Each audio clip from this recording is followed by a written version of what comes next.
La bousculade a eu lieu dans le quartier d'Itaewon, l'un des plus populaires et cosmopolites de Séoul. Ici, dans cette ruelle en pente très étroite, de seulement 4 mètres de large.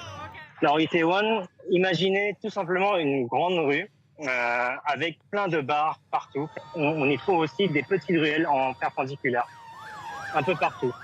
Comme un squelette de poisson, imaginez un squelette de poisson. C'est pas fait pour accueillir 100 000 personnes, clairement.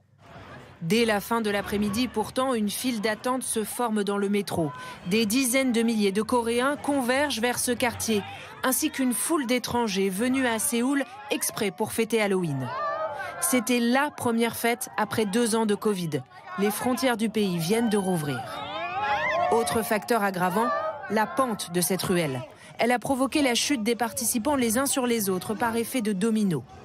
Alors que les premiers blessés sont évacués, inconscients, on voit derrière la foule absolument pas découragée qui continue à affluer.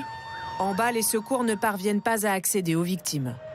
On a vu des ambulances passer dans tous les sens. Toutes les 3 secondes, il y avait des ambulances qui passaient. C'était assez... En fait, des 2 trottoirs, tout le monde partait. Et en fait, il y avait des gens qui étaient blessés, qui boitaient. Le temps qu'ont mis les secouristes à rejoindre les blessés explique que le bilan humain ait été aussi lourd en l'espace d'1 heure seulement. Le président coréen s'est rendu sur les lieux ce matin.